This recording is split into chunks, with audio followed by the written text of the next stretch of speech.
हिंदी सार का जालसाज एस्मुंड। जब अन्य घुमक्कड़ साधकों ने एडमंड और उसके साथ के युवा साधकों के बारे में सुना, तो उन्होंने ज्यादा नहीं सोचा और उन शिष्यों को लेने के लिए कुछ परीक्षण करने का निर्णय लिया, जो उनकी साधना तकनीकों, आदर्शों और अन्य चीजों के साथ जुड़ाव रखते थे। दरअसल, शिष्य चयन समारोह के लिए एडमंड के 9 दत्तक बच्चों के साथ साथ अजाक्स, लुईस पॉलिन और जेफ भी प्रतिभागी थे, जिनके द्वारा गिल्ड मास्टर चुना गया था। हालांकि, बाद में जस्टिस, लेवी और नील को भी परीक्षणों में भाग लेने का मौका दिया गया। ये देखने के बाद कि कुल 16 प्रतिभागी थे, घुमंतु साधकों ने सोचा कि उनमें से केवल आधे ही उनके द्वारा चुने जाएंगे। लेकिन अब तक के मूल्यांकन के बाद उन्हें लगा कि सभी का चयन हो जाएगा। इसके जैसा लगता है। एल्डर रेमन ने अपना सिर हिलाकर एल्डर सिवॉर्ड की बात से सहमति जताई। आओ हम सभी परीक्षणों के पूरा होने के बाद शिष्यों का चयन करें। एल्डर एलेक ने अन्य घुमंतु साधकों से कहा, जो भी उनके शब्दों से सहमत थे। तब तक, मेरे पास समय बिताने के लिए एक दिलचस्प चीज है। क्या तुम उसे सुनना चाहोगे? उस चर्चा को पूरा करने के तुरंत बाद, एल्डर रेमन ने सैंड्रा और गिल्ड मास्टर सहित अन्य घुमंतु साधकों से पूछा, आप चाहते हैं कि हम इस बात पर शर्त लगाएं कि परीक्षण पहले कौन पूरा करेगा, है ना? इससे पहले कि एल्डर रेमन ये बता पाते कि वह दिलचस्प बात क्या थी, एल्डर सैंड्रा ने उनका उपहास उड़ाया और मुकदमे की ओर देखने से पहले ही उनके बारे में चिंता करना बंद कर दिया। चलो उसे छोड़ देते हैं। वह हमेशा ऐसी ही रहती है। तुम्हारा क्या? एल्डर रेमन को एल्डर सैंड्रा के रवैये पर न तो आश्चर्य हुआ और न ही झटका लगा, क्योंकि उन्हें इसकी आदत हो गई थी और उन्होंने दूसरों से भी पूछा। मैं डार्क फ्लेम पर अपना दांव लगाता हूं, एल्डर एस्मंड ने युवा साधकों की ओर देखते हुए कहा। मेरी पसंद लेवी होगी। पब फ्यूचर द्वारा विज्ञापन। एल्डर सिवॉर्ड्स ने अपना विकल्प दिया। एल्डर एलेक और गिल्ड मास्टर ने अपना सिर हिलाया और उनसे परेशान होना बंद कर दिया, फिर उनसे कुछ दूर चले गए। अच्छा, मैं अपना दांव काइंड मेंटिस पर लगाऊंगा। एल्डर रेमन ने अनजाने में मुस्कुराहट बिखेरी और एक अप्रत्याशित नाम कहा, जिससे एल्डर एस्मंड और एल्डर सिवॉर्ड दोनों की भौहें ऊपर उठ गईं। हालांकि, उन्होंने कुछ नहीं कहा और मुकदमा देखते रहे। दूसरी ओर, अजाक्स और अन्य लोग भी चेहरे पर दिलचस्प भाव लिए ये सब देख रहे थे। मुझे इनाम मिल गया। ज्यादा समय नहीं लगा और एक युवा किसान पहाड़ की चोटी पर पहुंच गया और उसे एक छोटा सा बक्सा मिल गया। जैसे ही उसे बक्सा मिला, वो बहुत उत्साह से चिल्लाने लगा, जिससे अन्य युवा साधक निराश हो गए। फिर भी, ये सोचने के बाद कि वह उनमें से एक था, उन्हें इससे कोई परेशानी नहीं हुई, क्योंकि वे उसके लिए खुश थे। चूंकि मैंने शर्त जीत ली है, इसलिए अब तुम दोनों मुझ पर एक एक पैसा बकाया है। उसी समय, एल्डर रेमन बहुत खुश हुए, जैसा कि उन्होंने उन 2 आवारा साधकों से कहा, जिन्होंने पहले अपना दांव लगाया था। क्या वह किंग मेंटिस है? तुम्हें उसका नाम कैसे पता? तुम बिल्कुल धोखा दे रहे हो। ये सही है। ये तुम्हारा गुप्त क्षेत्र है और बेशक अगर तुमने धोखा भी दिया तो हमें पता नहीं चलेगा। एल्डर सिवॉर्ड और एल्डर एस्मंड एल्डर रेमन के शब्दों का जवाब देते हुए एल्डर रेमन से दूर चले गए। पब फ्यूचर द्वारा विज्ञापन। यदि आप अपना वचन पूरा नहीं करना चाहते, तो मुझे कुछ मत दीजिए, लेकिन मेरी निंदा करने की हिम्मत मत कीजिए। एल्डर रेमन ने दोनों बुजुर्गों का उपहास किया तथा उनसे बहस करने की जहमत नहीं उठाई, क्योंकि वह जानता था कि उनसे जो कुछ लेना है, उसे कैसे वापस लिया जाए। सभी ने अपना सर्वश्रेष्ठ प्रदर्शन किया और मैं आपकी इच्छा शक्ति से प्रभावित हुआ। हालांकि, आप में से किसी एक को पुरस्कार मिल सकता है। इसलिए, अगली बार बेहतर किस्मत। शीघ्र ही, एल्डर सिवॉर्ड युवा साधकों की ओर बढ़े और अपने हाथों की एक लहर के साथ, उन्होंने उन सभी को पर्वत शिखर से सामान्य भूमि पर ले आए, जहां सभी आवारा साधक खड़े थे। साथ ही उन्होंने अपने शब्दों से युवा साधकों को प्रेरित किया। एल्डर सिवॉर्ड, बॉक्स के अंदर कुछ भी नहीं है। जब एल्डर सिवॉर्ड युवा साधकों को प्रेरित कर रहे थे, तो काइंड मेंटिस ने चुपचाप छोटा सा बक्सा खोला। हालांकि, उसके अंदर ऐसा कुछ भी नहीं था जिसके लिए उन्हें एल्डर सिवॉर्ड से पूछना पड़े। क्या सभी शेष प्रतिभागी काइंड मेंटिस के शब्द सुनकर चौंक गए और उसके हाथ में खुले हुए बॉक्स को देखने लगे? हाँ, चिंता करने की कोई जरूरत नहीं है। एल्डर सिवॉर्ड ने हंसते हुए कहा, वास्तव में, मैंने छोटे बक्से में कोई इनाम नहीं रखा क्योंकि मुझे नहीं पता था कि मेरे मुकदमे में कौन जीतेगा। फिर महान इनाम, मुझे लगता है कि आपको छोटी तलवारें चलाने का हुनर आता है। इसलिए, मैं आपको एक जोड़ी छोटी तलवारें दूंगा, नोव LBJNN। इससे पहले कि राजा मेंटिस अपनी बात पूरी कर पाता, एल्डर सिवॉर्ड ने हरे रंग की छोटी तलवारों की एक जोड़ी निकाली और उन्हें काइंड मेंटिस पर फेंक दिया। स्वर्गीय श्रेणी के हथियार। अजाक्स जो किनारे से देख रहा था, जब उसने 2 छोटी तलवारों को देखा तो धीमी आवाज में कुछ बुदबुदाया। पब फ्यूचर द्वारा विज्ञापन। स्वर्गीय श्रेणी। काइंड मेंटिस को गहरा सदमा लगा जब उसने अपने हाथों में तलवारों की ताकत महसूस की और अनजाने में ही बुदबुदाया। क्या अजाक्स और लेवी को छोड़कर सभी को लगा कि वे एक बड़ा इनाम चूक गए हैं और वे उत्सुकता से अगले ट्रायल के शुरू होने का इंतजार कर रहे थे, ताकि वे उस ट्रायल में जीत सकें और एक अच्छा इनाम पा सकें। हर किसी अपने चेहरे पर आश्चर्य व्यक्त करने की कोई आवश्यकता नहीं है। जब तक आप अपना सर्वश्रेष्ठ देते रहेंगे, भले ही आप परीक्षण में जीत ना पाएं, आप एक भटके हुए साधक के शिष्य बन सकते हैं। एल्डर रेमन धीरे धीरे युवा साधकों की ओर बढ़े और उनसे कहा, अब अगला परीक्षण एल्डर एस्मंड द्वारा आयोजित किया जाएगा। अपनी बात समाप्त करने के बाद एल्डर रेमन और एल्डर सिवॉर्ड ने युवा साधकों को एल्डर एस्मंड के पास छोड़ दिया। अब तक मैं आपके सभी प्रदर्शनों से संतुष्ट हूँ। मुझे उम्मीद है कि आप मेरे ट्रायल में भी अपना सर्वश्रेष्ठ प्रदर्शन करेंगे। एल्डर एस्मंड ने अपनी बात शुरू करते हुए कहा, जैसा कि मेरे नाम से पता चलता है, मैं जाली सामग्री बनाने में बहुत कुशल हूँ। इसलिए ये मुकदमा इसी से संबंधित होगा। मुझे शुरू से ही इसमें कोई दिलचस्पी नहीं थी और मैंने इसके बारे में ज्यादा कुछ नहीं सीखा। ऐसा लगता है कि मैं इस ट्रायल में अपना सर्वश्रेष्ठ प्रदर्शन नहीं कर पाऊंगा। अल्पविराम अल्पविराम अल्पविराम। एल्डर एस्मंड के शब्दों को सुनते ही लगभग सभी युवा साधक उदास हो गए और उन्हें लगा कि यह परीक्षा उनके लिए नहीं थी। ज़ोरोचेस्टर प्रांत में कीमिया और फोर्जिंग जैसे व्यवसायों को अच्छे व्यवसाय माना जाता था और साथ ही वे बहुत दुर्लभ भी थे। इस प्रांत में इन व्यवसायों को केवल 3 चीजों से सीखा जा सकता था। 1. उन्हें भाग्यशाली होना होगा और ऐसे गुरु का शिष्य बनना होगा जिसका रैंक 3 या रैंक 4 जैसा कोई महत्वपूर्ण रैंक हो और जहां रैंक 4 वह उच्चतम स्तर हो जिस तक कोई भी साधक ज़ोरोचेस्टर प्रांत में पहुंच सकता है। दूसरा, किसी रैंक 2 के कीमियागर या रैंक 2 के फोर्जिंग मास्टर को उनकी अपरिष्कृत तकनीक सीखने के लिए अधिक से अधिक स्पिरिट स्टोन देना। 3. जो लगभग असंभव था और ज़ोरोचेस्टर प्रांत में केवल 2 बार हुआ था। यह इन व्यवसायों में स्वर्ग से प्रबुद्ध होना था। इसलिए कई युवा साधकों ने इन व्यवसायों पर ध्यान केंद्रित नहीं किया क्योंकि इसके लिए समय और संसाधनों की आवश्यकता थी और फिर भी इस बात की कोई गारंटी नहीं थी कि वे इन व्यवसायों को सीख पाएंगे। आखिरकार अब खुद को साबित करने का समय आ गया है।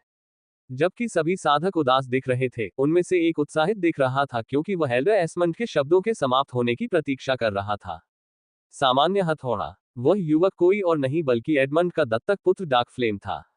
अन्य युवा साधकों की तुलना में डार्क फ्लेम का अग्नि तत्व के साथ बहुत अधिक लगाव था, जिसके कारण उसने कुछ अच्छी अग्नि तकनीकें सीखी जो उसे फोर्जिंग या कीमिया में मदद करती है।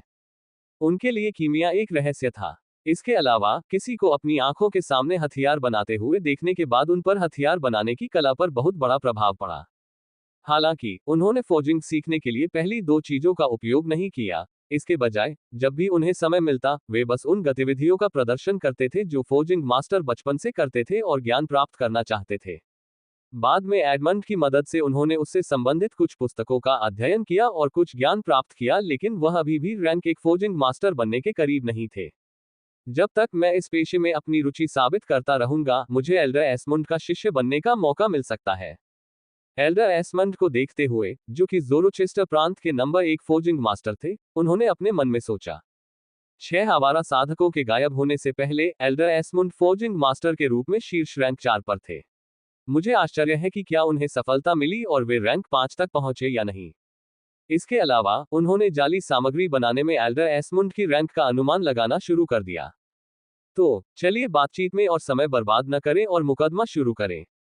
जल्द ही एल्डर एस्मंड ने अपने भंडारण रिंग से काले धातु के ब्लॉकों के साथ 14 समान दिखने वाले हथौड़े निकाले।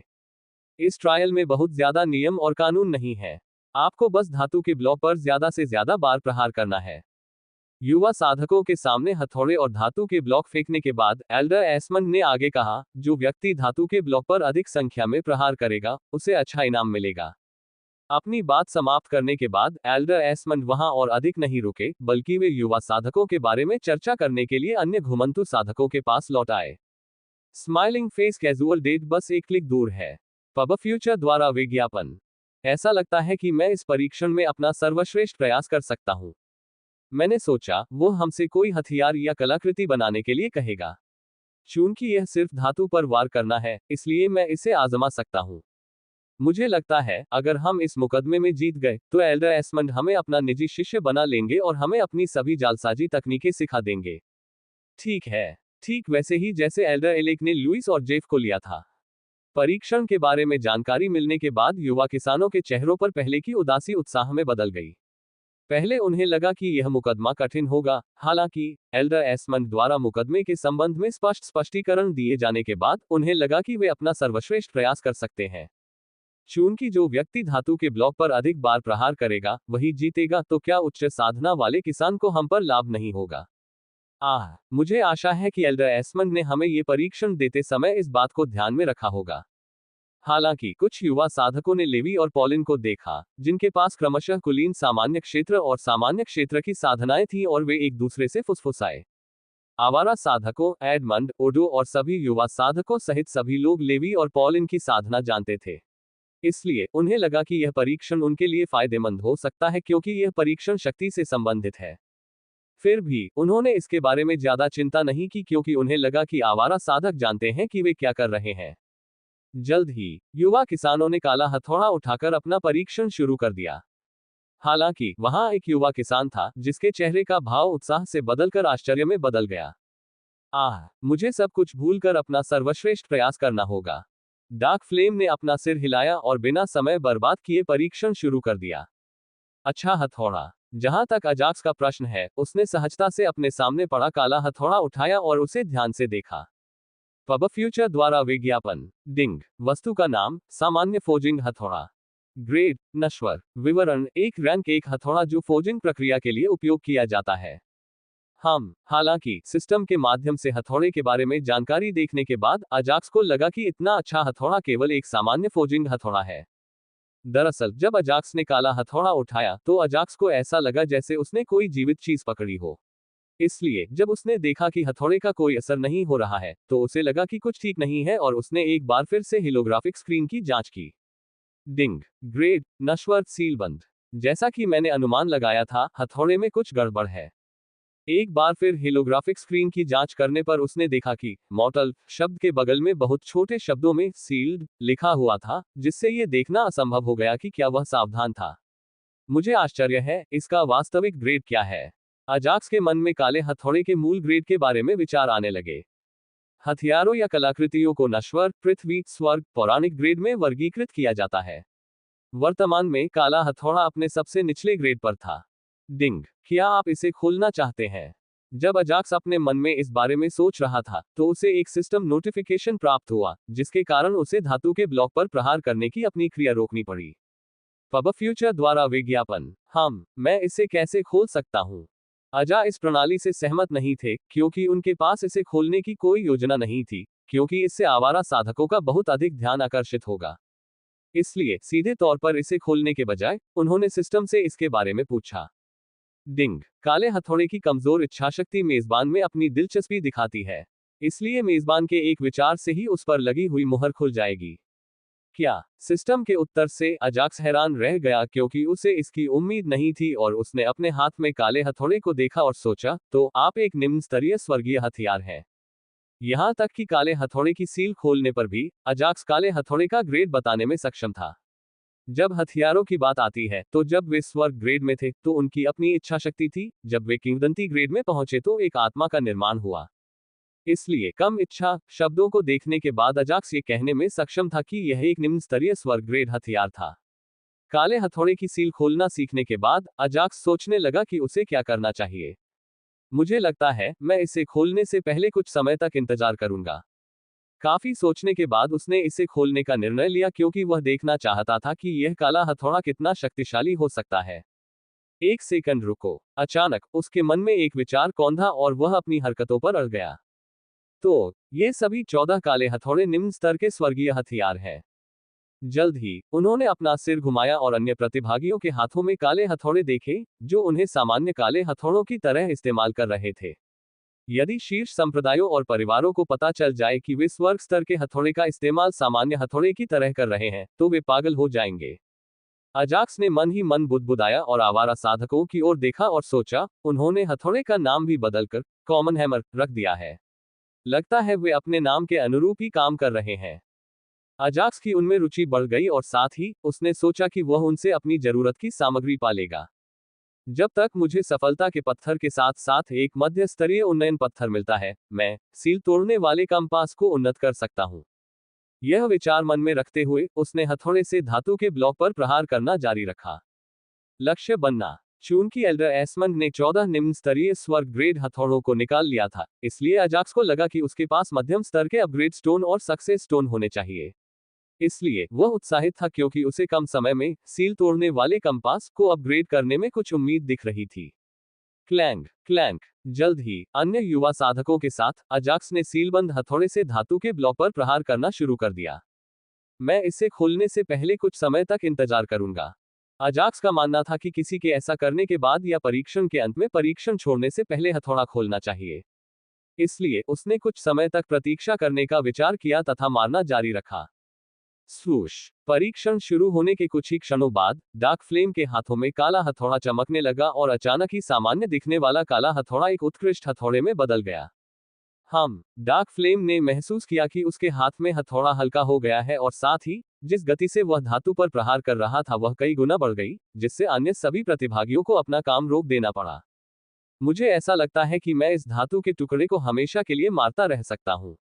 डार्क फ्लेम ने धातु ब्लॉक पर प्रहार करना बंद नहीं किया, इसके बजाय उसने अपनी गति बढ़ा दी और धातु ब्लॉक पर प्रहार करना जारी रखा। अरे, डार्क फ्लेम के हथौड़े का क्या हो रहा है? यह अच्छा लग रहा है। Ads by pub future. क्या हमें अपने काले हथौड़ों को उत्कृष्ट बनाने के लिए कुछ करना होगा? सभी युवा साधकों ने अपने हाथों में हथौड़ों को देखा और फिर डार्क फ्लेम के हाथों में सुंदर हथौड़े को देखा और खुद से बुदबुदाने लगे। उन्हें लगा कि इस साधारण दिखने वाले हथौड़े को एक उत्कृष्ट हथौड़ा बनाने के लिए उन्हें कुछ करना होगा, हालांकि वे ये पता लगाने में असमर्थ थे कि वह क्या है। शायद मुझे बस धातु के ब्लॉक पर प्रहार करना चाहिए और यह कुछ समय बाद अपने आप ही एक उत्कृष्ट हथौड़ा बन जाएगा। हथौड़ा चलाने से पहले सभी ने मन में यही सोचा। एस्मंड, ऐसा लगता है कि आपको पहले से ही एक निजी शिष्य मिल गया है। अगर आप चाहें तो उसे सीधे अपना शिष्य बना सकते हैं।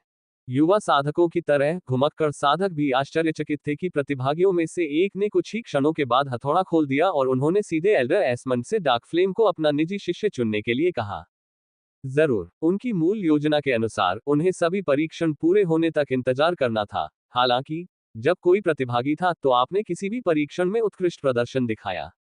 और साथ ही यदि उनका 6 घुमक्कड़ साधकों के व्यवसायों या तकनीकों में से किसी एक के साथ अच्छा संबंध है, तो वे उन्हें व्यक्तिगत शिष्य के रूप में ले सकते हैं, जैसे एल्डर एलेक ने लुइस और जेफ को अपना व्यक्तिगत शिष्य बनाया था।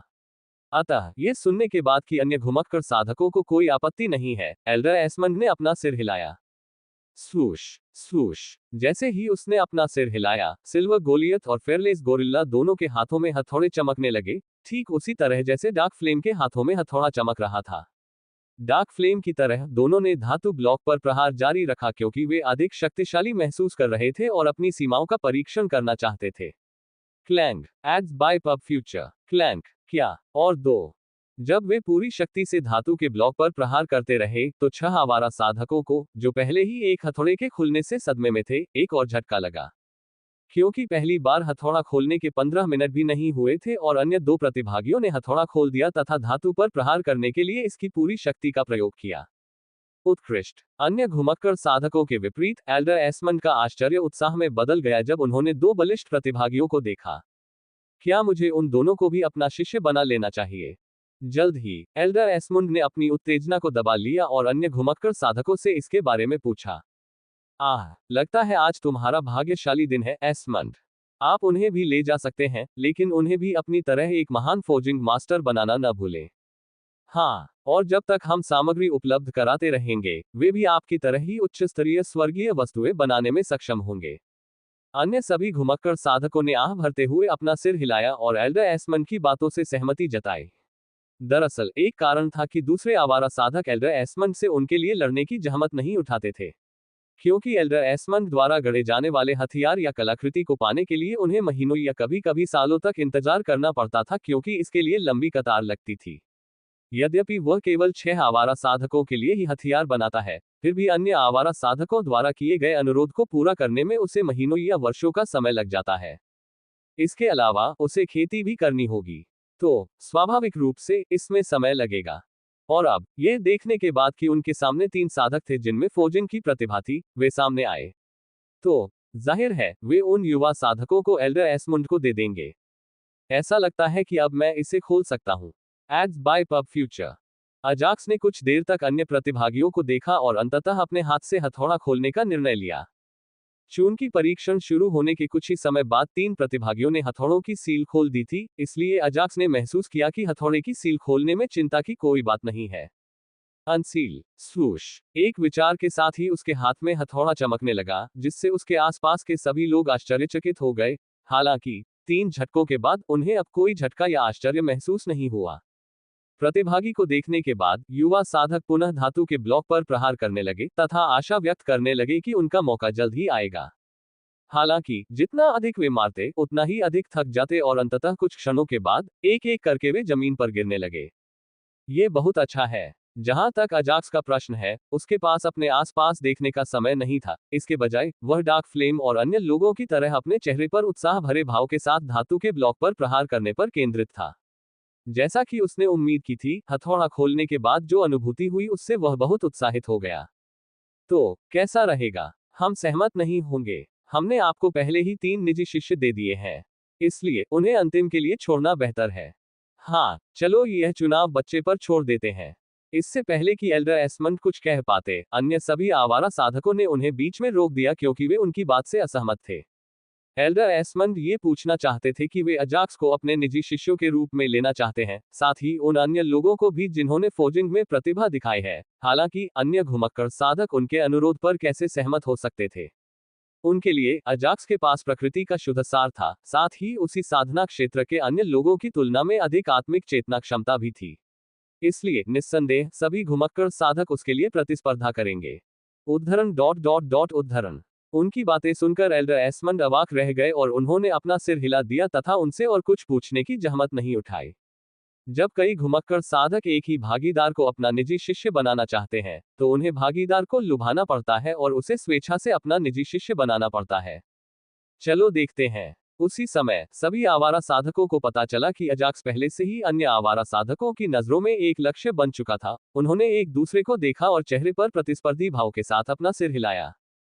ब्लैक ओसिमिक्स। कुछ ही समय में 4 प्रतिभागियों अर्थात Ajax, Dark Flame, Silver Goliath और फेयरलेस गोरिल्ला को छोड़कर सभी सीलबंद हथौड़े से धातु के ब्लॉक पर लगातार प्रहार करने के कारण थक गए।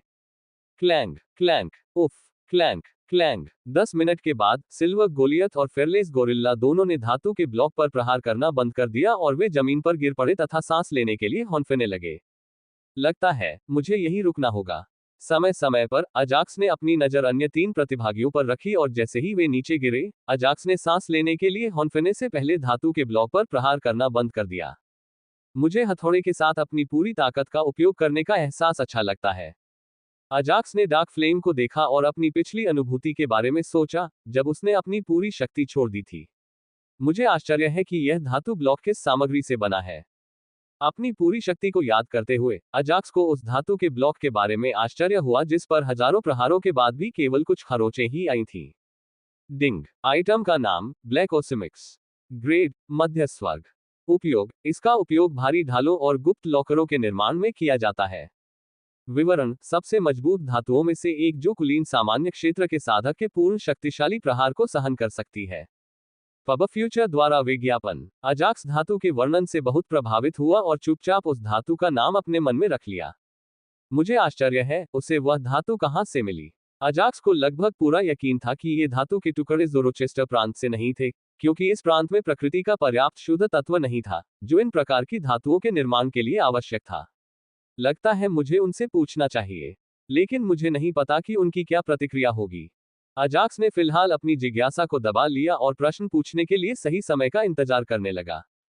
10,000। जब अजाक्स अपने विचारों में डूबा हुआ था, उसने दूर से एक जोरदार चिल्लाहट सुनी और जल्दी से उस दिशा में देखा। वहां डार्क फ्लेम पूरी तरह से पसीने से लथपथ हो गया और बेहोश होने से पहले वह स्वर की ओर चिल्लाया। क्या? उसने ब्लैक ओसिमिक्स पर बिना सील वाले हथौड़े से 10,000 बार प्रहार किया। अजाक्स और अन्य युवा साधक अचेत डार्क फ्लेम को देखकर चौंक गए, क्योंकि वे जल्दी से उसे देखने के लिए आगे आए। उसके पास मत जाओ, उसे स्वर्ग से ज्ञान प्राप्त हो रहा है। जैसे ही सभी युवा साधकों ने कुछ कदम आगे बढ़ाए, उन्हें किसी अदृश्य शक्ति ने रोक दिया और अगले ही सेकंड में उन्होंने एल्डर एस्मंड के शब्द सुने। वाह, उसे ज्ञान मिल रहा है। काश मैं भी इतना भाग्यशाली होता।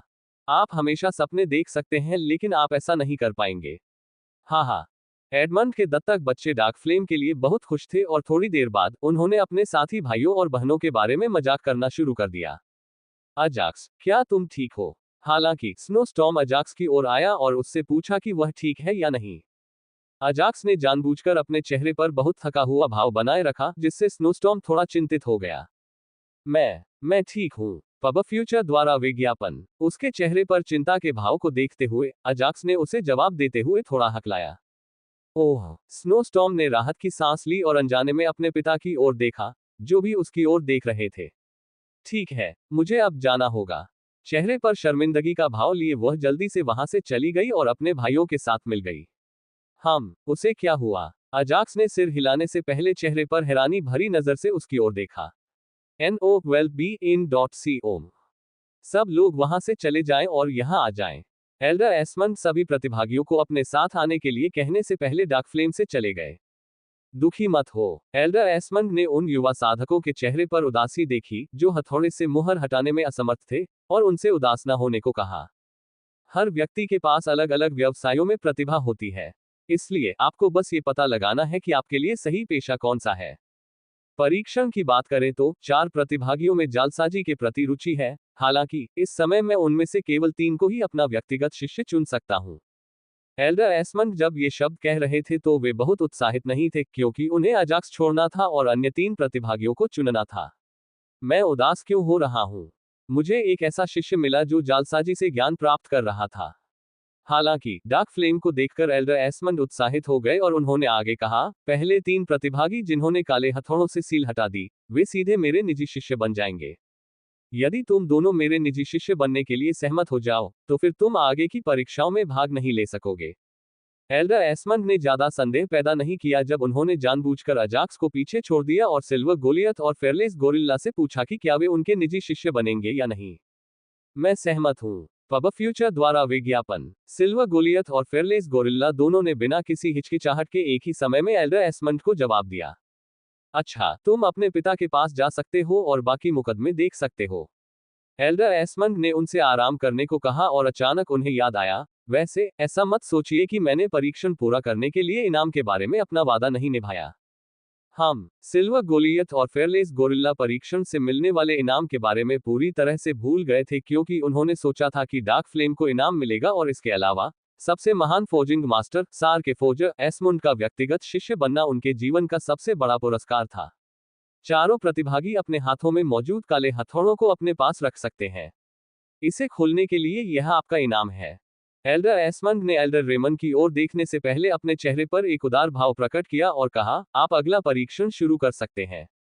अपनी बात समाप्त करने के बाद एल्डर एस्मंड युवा साधकों को और परेशान किए बिना चले गए।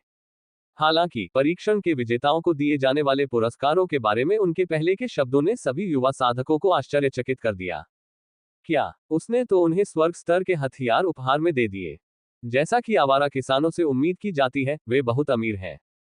अन्य 3 लोग व्यक्तिगत शिष्य बने। आइए हम अंतिम 2 परीक्षाओं में अपना सर्वश्रेष्ठ दें। चूंकि वहां 6 आवारा साधक थे, इसलिए वे 6 परीक्षणों की उम्मीद कर रहे थे। अब तक उन्होंने 4 परीक्षण पूरे कर लिए हैं और यदि वे कुछ साबित करना चाहते हैं तो उनके पास केवल 2 और परीक्षण है।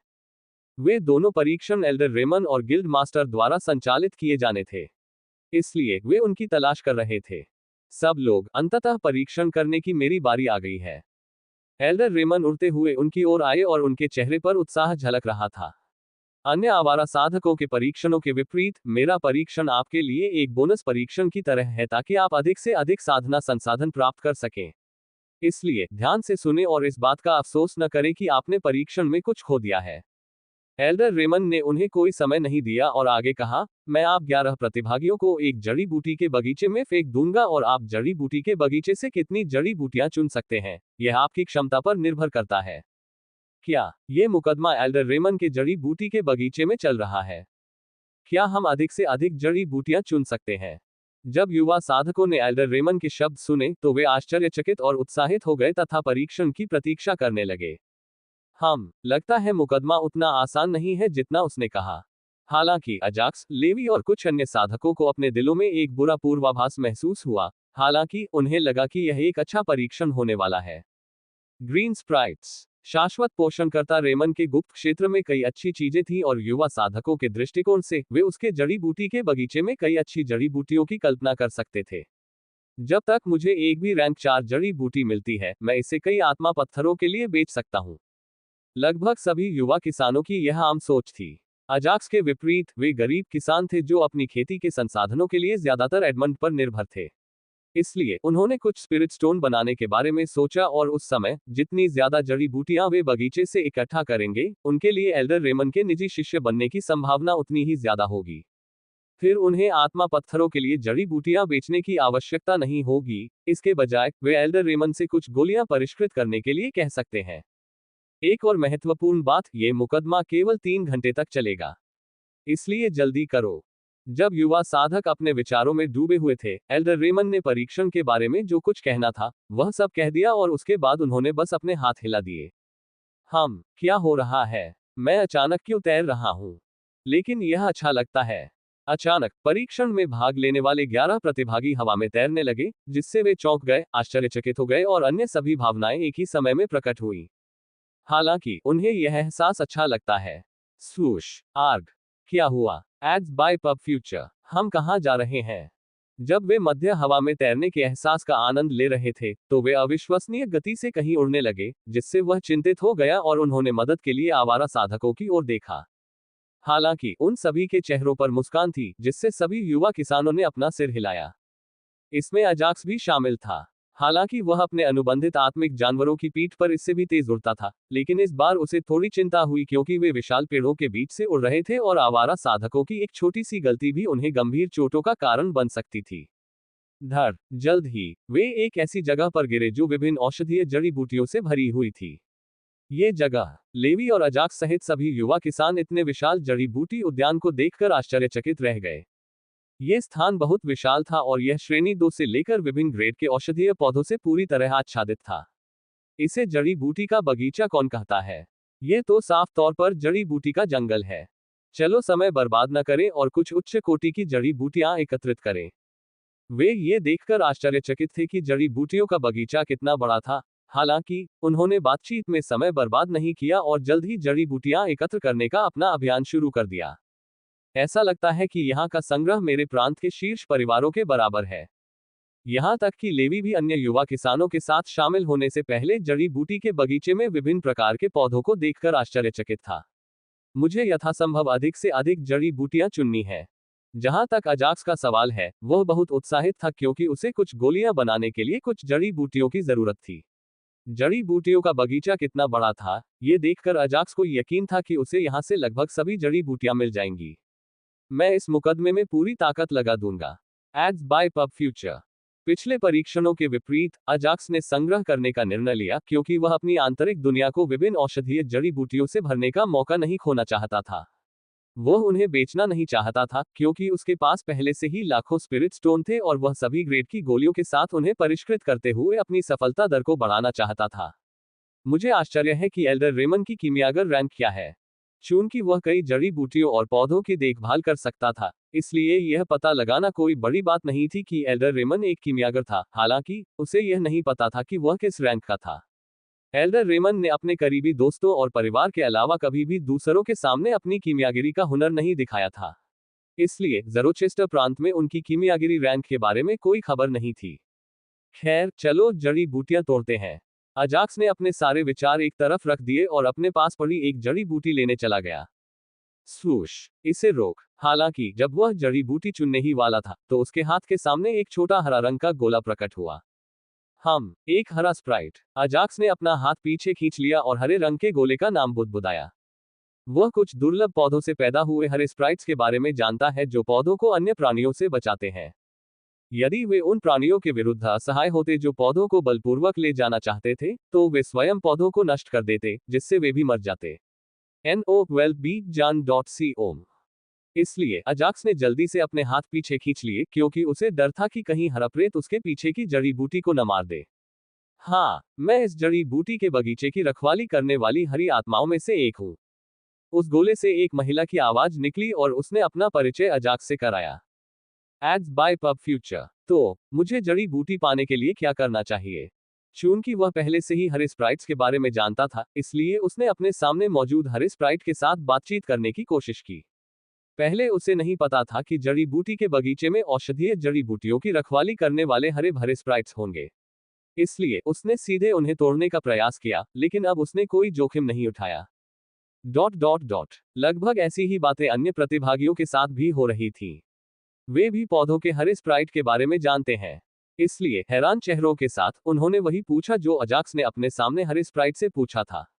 एक और बात, यदि आप 3 रैंक 2 जड़ी बूटियां या 2 रैंक 3 जड़ी बूटियां या 1 रैंक 4 जड़ी बूटी नष्ट करते हैं, तो आपको सीधे जड़ी बूटी के बगीचे से बाहर निकाल दिया जाएगा। पौधों से हरे स्प्राइट्स के प्रकट होने से युवा साधकों के चेहरे पर आश्चर्य देखने के बाद एल्डर रेमन ने अपने परीक्षण का अंतिम और निर्णायक नियम समझाया।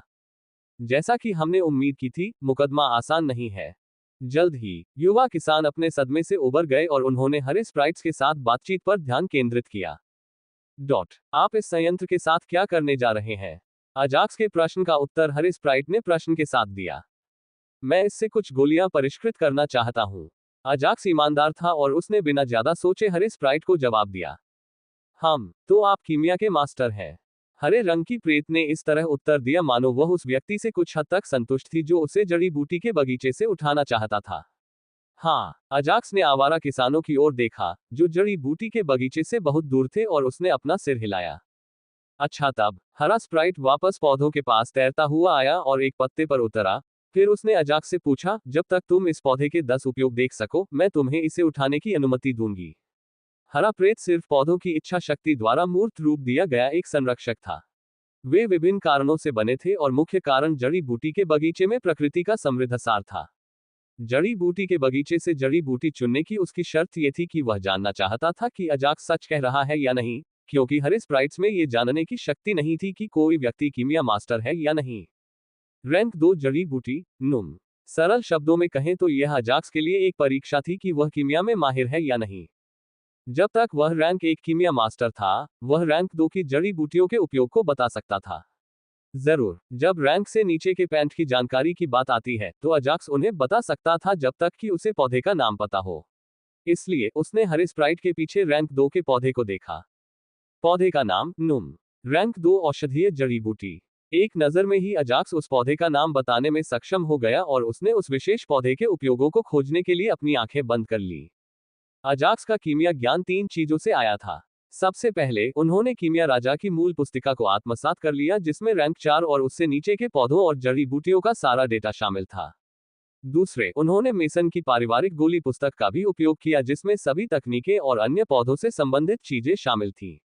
अंत में सिस्टम ने रैंक 4 और उससे नीचे के सभी पौधों का ज्ञान उसके मस्तिष्क में भेज दिया। इसलिए जब तक वह अपने मन को शांत रखता है और अपनी स्मृतियों को खंगालता है, वह किसी भी पौधे के बारे में लगभग कुछ भी कह सकता है। इसका उपयोग मन को शांत करने वाली गोलियों में किया जा सकता है। Rank 3 spirit beast tiger devils का पसंदीदा भोजन, जो उन्हें कुछ हद तक अपने पागलपन को नियंत्रित करने में मदद करता है। पब फ्यूचर द्वारा विज्ञापन। इस रैंक 2 नुम का अंतिम और सबसे महत्वपूर्ण उपयोग प्रत्यक्ष उपभोग है, जो सभी विचारों को साफ कर देगा और साथ ही साधकों को एक ही चीज पर ध्यान केंद्रित करने में मदद करेगा। जल्द ही अजाक्स ने अपनी आंखें खोली और एक ही सांस में उसने पौधे के सभी 10 उपयोग बता दिए। सही, वास्तव में मैं भी उनमें से केवल आधे को ही जानता हूं। हरे रंग के प्रेत ने आश्चर्य भरे स्वर में उत्तर देते हुए कहा, आप पौधा ले सकते हैं। अपनी बात समाप्त करने के बाद हरा प्रेत हवा में गायब हो गया। ओह, यह तो जितना मैंने सोचा था उससे कहीं अधिक आसान है। ये देखकर अजाक्स ने राहत की सांस ली और उसने पौधे को जमीन से उठाया तथा पौधे को मरने से बचाने के लिए उसे एक विशेष बक्से में रख दिया। अजाक्स के पास कई विशेष बक्से थे जिनमें लाइटनिंग हॉक जनजाति ने उसे विभिन्न पौधे पहुंचाए थे। जब तक पैंट उन बक्सों में रखी रही, वे 1 महीने तक जीवित रहीं। वर्तमान में अजाक्स उनमें पौधे संग्रहित करना चाहता था और परीक्षण पूरा होने के बाद वह एकत्रित पौधों को अपनी आंतरिक दुनिया में स्थानांतरित कर सकता था। रैंक 2 का पौधा पाना आसान है। मैं रैंक 3 और रैंक 4 के पौधे ढूंढूंगा। पौधों की ग्रेड में प्रत्येक वृद्धि के साथ पौधों का मूल्य भी बहुत अधिक बढ़ गया। इसलिए अजाक्स ने रैंक 3 और रैंक 4 के लिए जाने का फैसला किया। लगता है कि उसमें कीमियागिरी की बहुत बड़ी प्रतिभा है। मैं उसे अपना निजी शिष्य बनाऊंगा और 10 साल के अंदर उसे रैंक 5 का कीमियागिरी मास्टर बना दूंगा। हालांकि अजाक्स को लगा कि आवारा साधक इतनी दूर से उसकी बात नहीं सुन पा रहे थे, लेकिन वह गलत था। वे उसकी बातें बहुत साफ साफ सुन पा रहे थे। पब फ्यूचर द्वारा विज्ञापन। इसलिए उसके शब्दों को सुनने और उसके कार्यों को देखने के बाद एल्डर रेमन उत्साहित हो गए और उन्होंने जल्दी से अन्य आवारा साधकों से कहा, हाँ हाँ, मजाक बंद करो रेमन। पहले तो उसने जाली बनाने की कला स्पष्ट रूप से दिखा दी थी, तो फिर तुम उस समय मेरी बात क्यों नहीं मानते थे? एल्डर एस्मंड पहले व्यक्ति थे जिन्होंने एल्डर रेमन को जवाब दिया तथा एल्डर रेमन के पहले के शब्दों को सामने लाया। उनका मेरी आत्मा से संबंधित तकनीकों से भी लगाव है, तो क्या मैं उन्हें अपना निजी शिष्य बना लूं? जल्द ही एल्डर एलेक भी घुमक्कड़ साधकों के बीच चल रहे शब्द युद्ध में शामिल हो गए। उद्धरण चिन्ह डॉट डॉट डॉट उद्धरण चिन्ह। एल्डर सैंड्रा ने कुछ कहना चाहा और उनकी ओर देखा, तथापि उसने अपना सिर हिलाया और गिल्ड मास्टर, जो आवारा साधकों का नेता था, की ओर देखा। क्या आप लोग इस बच्चे की लड़ाई को कुछ देर के लिए रोक सकते हैं और गंभीर हो सकते हैं? गिल्ड मास्टर को पहले से ही उनके लगातार फुसफुसाने और बड़बड़ाने के कारण काफी सिरदर्द महसूस हो रहा था। यह देखने के बाद कि एल्डर सैंड्रा भी उसका समर्थन कर रहे हैं, वह उन पर चिल्लाया और उनसे लड़ाई बंद करने को कहा। गिल्ड मास्टर की बातें सुनकर सभी चुप हो गए और शर्मिंदगी से गिल्ड मास्टर की ओर देखने लगे। जैसा कि हमने पहले चर्चा की थी, अजाक्स को हम में से किसी एक को अपना गुरु चुनने का मौका दिया जाएगा। इसलिए कृपया तब तक प्रतीक्षा करें या फिर अन्य प्रतिभागियों को अपने व्यक्तिगत शिष्य के रूप में चुनें। उनके चुप हो जाने के बाद गिल्ड मास्टर ने दूर के जड़ी बूटी के बगीचे की ओर देखने से पहले उन्हें उनकी पिछली चर्चा की याद दिलाई। जहां तक अन्य घुमक्कड़ साधकों का प्रश्न है, उन्होंने भी वही किया और एल्डर ईगोर ने अब अजाक्स की चिंता नहीं की, क्योंकि वह अन्य प्रतिभागियों को खोज रहा था ताकि उन्हें अपना निजी शिष्य बना सके। सांस। हालांकि उनका भाग्य बहुत बुरा था कि उन्हें पौधों के ज्ञान में प्रतिभाशाली कोई भी व्यक्ति नहीं मिला, जिससे उन्हें बहुत निराशा हुई। फिर भी उन्होंने हार नहीं मानी और प्रतिभागियों से मिलना जारी रखा। पब फ्यूचर द्वारा विज्ञापन। जड़ी बूटी के बगीचे में। अरे ये हरे प्रेत हमसे ऐसे कठिन प्रश्न क्यों पूछ रहे हैं? मैं इस पौधे के बारे में बहुत कम जानता था। हालांकि इसकी रखवाली करने वाली काली प्रेत ने मुझसे इस पौधे के 10 उपयोग बताने को कहा। कम से कम यह आपसे इसके उपयोग के बारे में पूछ रहा है। हालांकि मेरे लिए यह मुझसे पूछ रहा है कि रैंक 4 के बाद ये किस पौधे में विकसित होगा। अजाक्स के विपरीत उन्हें पौधों के बारे में अधिक जानकारी नहीं थी, जिसके कारण वे इस परीक्षण में असहाय हो गए। इसके अलावा वे पौधे को तोड़ने के लिए बल का प्रयोग नहीं कर सकते थे, क्योंकि हरा स्प्राइट पौधे को नष्ट कर देता। और यदि 3 रैंक 2 या 2 रैंक 3 या 1 रैंक 4 जड़ी बूटी नष्ट हो जाती है, तो उन्हें परीक्षण से अयोग्य घोषित कर दिया जाएगा। इसलिए उन्होंने कोई जोखिम नहीं लिया और एक पौधे से दूसरे पौधे की ओर बढ़ते रहे, इस उम्मीद में कि शायद कोई काली प्रेतात्मा उनसे कोई सरल प्रश्न पूछ ले। हाँ, अंततः मैंने ये कर दिखाया। अंततः लगभग 1 घंटे के बाद एक महिला प्रतिभागी को रैंक 2 की जड़ी बूटी प्राप्त करने में सफलता मिली और जैसे ही उसने ऐसा किया, वह अपनी उत्तेजना को नियंत्रित नहीं कर सकी और जोर से चिल्लाने लगी, जिससे सभी का ध्यान उसकी ओर आकर्षित हो गया। जब भी वह प्रशिक्षण से थक जाती थी तो स्नो स्टॉर्म पौधों के बारे में अध्ययन करती थी। हाँ, अंततः उस चीज ने इस परीक्षण में उसकी मदद की। यह कोई और नहीं बल्कि स्नो स्टॉर्म था, जिसके मन में कुछ समय पहले ही अजाक्स के लिए भावनाएं विकसित हुई थीं। हालांकि उसके 8 भाई बहनों को इससे कोई आश्चर्य नहीं हुआ, क्योंकि उसे पौधों और जड़ी बूटियों के बारे में कुछ जानकारी थी। इसलिए उन्होंने पहले उसे बधाई दी, फिर वे अंधेरे प्रेतों को जड़ी बूटी के बगीचे से पौधे या जड़ी बूटियां लाने के लिए मनाने के अपने निरर्थक प्रयासों पर लौट गए। वह बुरी नहीं है। अगर वह 2 और जड़ी बूटियां चुन ले तो मैं उसे अपना निजी शिष्य बना लूंगा। स्नो स्टॉर्म को जमीन से रैंक 2 जड़ी बूटी उठाते हुए देखने के बाद एल्डर रेमन ने अन्य घुमंतु साधकों को सूचित किया। यद्यपि एल्डर रेमन कुछ व्यक्तिगत शिष्य बनाना चाहते थे, इसका अर्थ यह नहीं था कि वे किसी को भी बना सकते थे। उनके अनुसार एक रैंक 2 जड़ी बूटी चुनने का मतलब यह नहीं है कि प्रतिभागी के पास कीमिया में प्रतिभा है। इसलिए वह देखना चाहता था कि क्या वह अन्य 2 रैंक 2 जड़ी बूटियां चुन सकती है या नहीं। जरूर। जब अन्य लोगों ने एल्डर रेमन की बातें सुनी तो सभी ने सिर हिलाकर सहमति जताई। छाया रोजमेरी। अब तक स्नो स्टॉर्म ने 9 पुरुषों की जागृति का हिस्सा होने के अलावा कोई महत्वपूर्ण कौशल नहीं दिखाया था। इसलिए जब एल्डर रेमन ने कहा कि अगर वह 2 और रैंक 2 जड़ी बूटियां चुनती है तो वह उसे अपना निजी शिष्य बना लेंगे, तो किसी अन्य आवारा साधक को कोई आपत्ति नहीं हुई। 1 और रैंक 2 जड़ी बूटी। जहां तक अजाक्स का सवाल है, वह अधिक से अधिक जड़ी बूटियां एकत्र करने के मिशन पर था।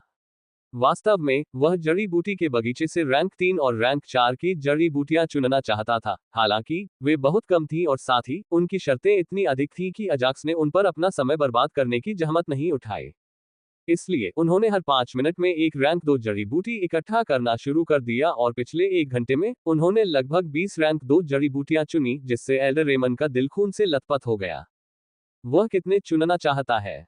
उसे इन दुर्लभ श्रेणी 2 जड़ी बूटियों के बारे में इतना ज्ञान कैसे हो सकता है? यहां तक कि मैं भी उनके बारे में तभी जान पाया जब मेरी उम्र 20 के आसपास थी। एल्डर रेमन समय समय पर अजाक्स की ओर देखते थे और मन ही मन सोचते रहते थे। यद्यपि उन्हें लग रहा था कि वे बहुत कुछ खो रहे हैं, एल्डर रेमन ने इसे अपने चेहरे पर नहीं दिखाया, क्योंकि उन्हें डर था कि अन्य आवारा साधक उनका मजाक उड़ाएंगे। रेमन, दुखी मत हो। वे सिर्फ रैंक 2 जड़ी बूटियां हैं और आप उन्हें फिर से पोषित कर सकते हैं। तुम इतने कंजूस क्यों हो, रेमन? वे तो सिर्फ रैंक 2 की जड़ी बूटियां हैं। अगर उसने रैंक 3 या रैंक 4 चुनी होती, तो बात दूसरी होती। चाहे वह अपने चेहरे पर कितनी भी शांति बनाए रखे, उसके दोस्त उसे अच्छी तरह जानते थे। इसलिए उन्होंने उसे समझाने की कोशिश की। हाँ, एल्डर रेमन ने सिर हिलाकर कटु मुस्कान बिखेरी और प्रार्थना करने लगे, मुझे आशा है कि वह रैंक 3 या रैंक 4 की जड़ी बूटियां नहीं चुनेंगे। दरअसल जब अजाक्स ने रैंक 2 जड़ी बूटियां चुननी शुरू की, तो उन्होंने अति प्रतिक्रिया व्यक्त की, क्योंकि वे सभी रैंक 2 जड़ी बूटियां इतनी दुर्लभ थीं कि उन्हें ज़ोरोचेस्टर प्रांत में ढूंढना असंभव था। Ads by pub future. इसके अलावा अजाक्स के उनके शिष्य बनने की संभावना 100% नहीं थी। इसलिए उन्हें लगा कि यह बेकार है। छाया रोजमेरी। अचानक अजाक्स को एक ऐसी जड़ी बूटी मिली जिसने उसे वहीं रुकने पर मजबूर कर दिया। डिंग। जड़ी बूटी का नाम छाया रोजमेरी। Grade rank 4। प्रभाव सामान्य क्षेत्र से नीचे के साधकों के लिए एक लघु क्षेत्र को बढ़ाता है। नोट: एक केवल एक बार उपयोग करें। 2 सीधे सेवन किया जा सकता है। वर्णन: एक दुर्लभ रैंक 4 जड़ी बूटी जो आत्मा जानवरों के राजा के क्षेत्र में शापित जंगल की गहराई में पाई जा सकती है। सिस्टम की मदद के बिना भी अजाक्स को जड़ी बूटी के बारे में पहले से ही पता था और यही कारण था कि वह वहीं रुक गया। मुझे यह मिलना चाहिए। चूंकि इसे खाने से उसकी साधना में एक छोटा सा क्षेत्र बढ़ सकता था, तो वह इस जड़ी बूटी को ऐसे ही कैसे छोड़ सकता था? उसके लिए उसे जल्द से जल्द सामान्य दायरे में पहुंचने की जरूरत है, ताकि वह राक्षस आड़ू का उपयोग करके सीधे कुलीन सामान्य दायरे तक पहुंच सके। इसलिए उसने किसी भी कीमत पर उस जड़ी बूटी को प्राप्त करने का निर्णय लिया। वर्तमान में मैं लेवल 2 एलीट कमांडर दायरे में हूं और मेरे पास ऊर्जा के गोले हैं जो मेरी खेती को 3 छोटे दायरे तक बढ़ा सकते हैं। इस शैडो रोजमेरी के साथ मैं कम से कम समय में लेवल 6 एलीट कमांडर तक पहुंच सकता हूं। अजाक्स जब भी चाहे लेवल 6 के कुलीन कमांडर दायरे तक पहुंचने के बारे में सोचकर ही उत्साहित हो जाता था। Ads by pub future. Swoosh. हमेशा की तरह जैसे ही वह जड़ी बूटी के पास पहुंचा, एक चमकीला हरा गोला उसकी ओर तैरता हुआ आया। अब तक उसने जितने भी हरे स्प्राइट देखे थे, उनकी तुलना में यह उनसे कहीं अधिक बड़ा और चमकीला था। मुझे जड़ी बूटी पाने के लिए क्या करना चाहिए? अजाक्स ने बिना समय बर्बाद किए सीधे हरे स्प्राइट से पूछा कि उसे जड़ी बूटी पाने के लिए क्या करना होगा। 3 रैंक 3 जड़ी बूटियां एकत्र करें और मैं आपको जड़ी बूटी चुनने की अनुमति दूंगा। हरे रंग के स्प्राइट ने भी जड़ी बूटी में वापस जाने से पहले तुरंत जवाब दिया। 3 रैंक 3 जड़ी बूटियां। अजाक्स ने अपनी भौहें उठाई और सोचा, मेरे पास सिर्फ 1 घंटे से भी कम समय बचा है। मुझे जल्दी करना होगा। अब तक वह जल्दी में नहीं था और धीरे धीरे एक के बाद एक रैंक 2 जड़ी बूटियां चुन रहा था। हालांकि अब वह चीजों को तेज करना चाहता था, क्योंकि अगर वह थोड़ी भी असावधानी बरता, तो वह शैडो रोजमेरी खाने का एक बड़ा अवसर खो देता। अंततः अब पूरी ताकत से आगे बढ़ने का समय आ गया है। जल्द ही थोड़ी देर की खोज के बाद उन्हें एक रैंक 3 जड़ी बूटी मिल गई और इसमें ज्यादा सस्पेंस नहीं था, क्योंकि उन्होंने आसानी से रैंक 3 जड़ी बूटी के सामने हरे रंग के स्प्राइट की स्वीकृति प्राप्त कर ली। रैंक 3 जड़ी बूटी रॉक थाइम एकत्रित। रैंक 3 जड़ी बूटी एशियन स्टोन फन एकत्रित। रैंक 3 जड़ी बूटी साधारण रक्त हिल एकत्र। 50 मिनट के भीतर उन्होंने 3 रैंक 3 जड़ी बूटियों की खोज की और हरे स्प्राइट्स की स्वीकृति प्राप्त की और उन्हें विशेष बक्सों में एकत्र किया। मुझे हरे स्प्राइट्स को मनाने में जितना समय लगा, उसकी तुलना में रैंक 3 की जड़ी बूटियां खोजने में अधिक समय लगा। पब फ्यूचर द्वारा विज्ञापन। रैंक 4 जड़ी बूटी शैडो रोजमेरी पर वापस लौटते समय अजाक्स ने अपने दिमाग में सोचा।